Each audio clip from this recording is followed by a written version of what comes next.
Okay, so for our viewers just tuning in, we are speaking to Helen Zille. She is the Supreme Commander of the Allied Expeditionary Force. Blikkiesdorp. This keeps on coming up. I don't know, by the way, I think Mr.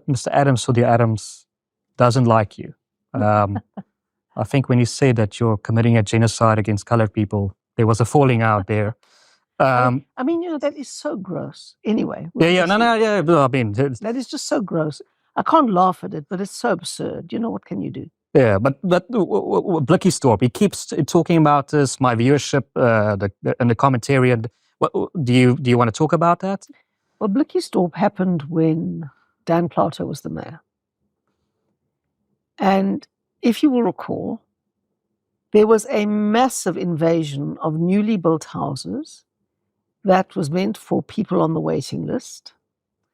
And the invasion was led by a councillor who took his whole community and they moved into those houses. And they had no right to be there. Now, no municipality can turn a blind eye to that sort of thing because it means that you might as well not have a database or a waiting list or anything, that lawlessness actually gets the houses. But there's also such a thing as the Prevention of Illegal Evictions Act, which means you can't move anybody out of a structure until the municipality has provided them an alternative in the near vicinity. And so we had to provide an alternative. We couldn't let people invade the houses meant for other people who've been waiting for many years on the waiting list and stay there, because then there's no incentive for anyone to abide by the law on anything. So the alternative, which was built nearby on a piece of land to conform to the requirements of the law, was then called Blikkiesdorp. And it has shelter, it has running water, drinkable running water, it has electricity, it has ablution facilities, it has all of those things to conform with the law. And so, yes, people live in structures that are not brick and mortar houses, but they are an alternative that complied with the law for people who had broken the law. So to a certain degree, it's the responsibility of the national government that really let these people down.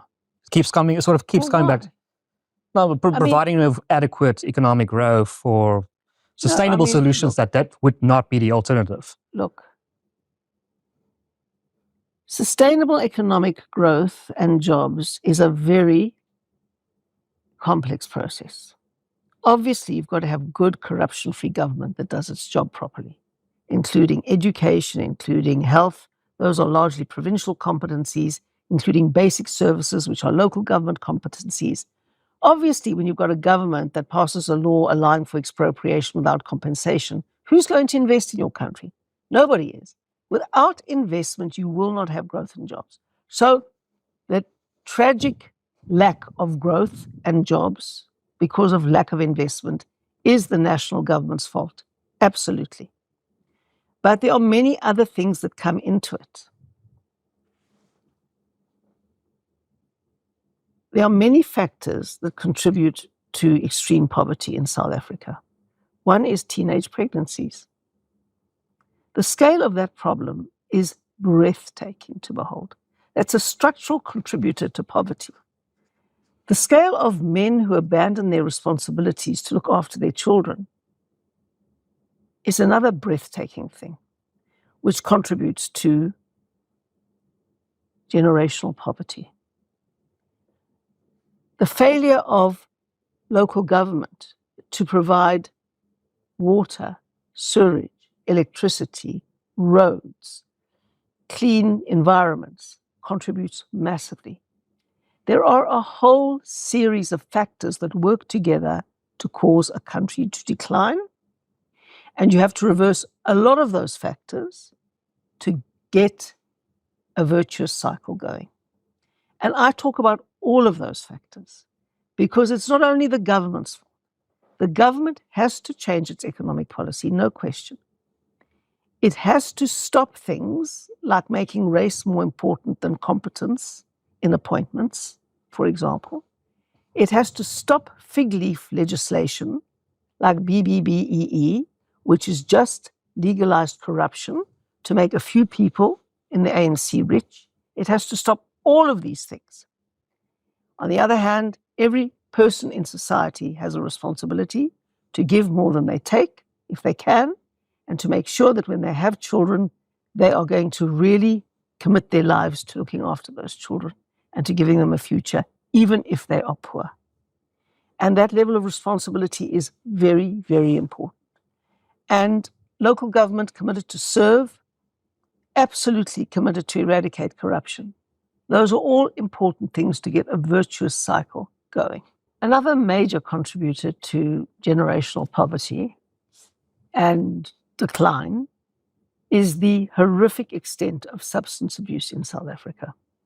Alcohol, tik, heroin, niope.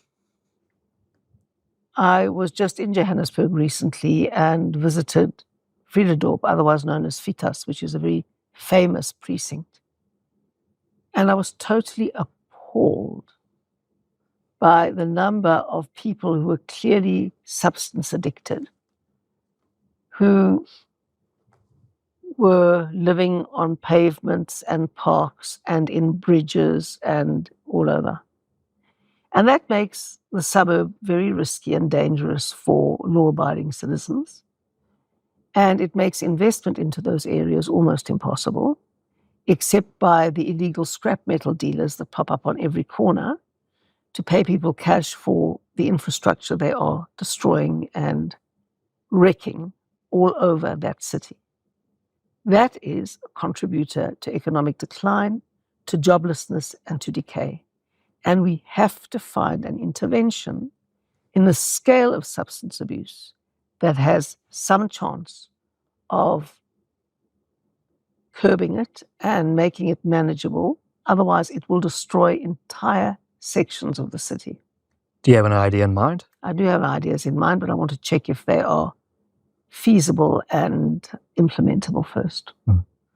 Some have spoken, well, I know much of the drugs come from a place like Mozambique. Especially here, they're talking about drug lords putting in drugs being, well, not flown, but traveled and brought here to Cape Town. Is there a specific place that you think is also a problem, or is it just a South African problem? It's a massive South African problem, but I've never seen the symptoms so badly displayed as I saw in Johannesburg the last time I was there. Niope is a horrific concoction of low-grade heroin, marijuana, rat poison, ARVs. And apparently the reason why half the poles are falling over is because they scrape the inside of the poles out for some substance that they put into that as well. Nada. Wow. And you see people injecting themselves in the open. Shocking, shocking, shocking. And for research purposes, you didn't taste some of it yourself? I'm not a lunatic. You might think I am, but I'm not that far gone. Oh, yeah. Who's going to fund the legal battle between John Steenhuisen and Roman Kaepernick? You better ask them. I'm not sure. I'm not involved in that case at all. The taxpayers? Well, it's a separation between party and state. I don't know. I haven't discussed that case at all with John or with anybody. Would someone from his department be available to discuss that? I don't know. You better ask them. Ask me. As DA FedEx chairperson? No, I can't tell government what to do. Absolutely not. There's a separation between party and state.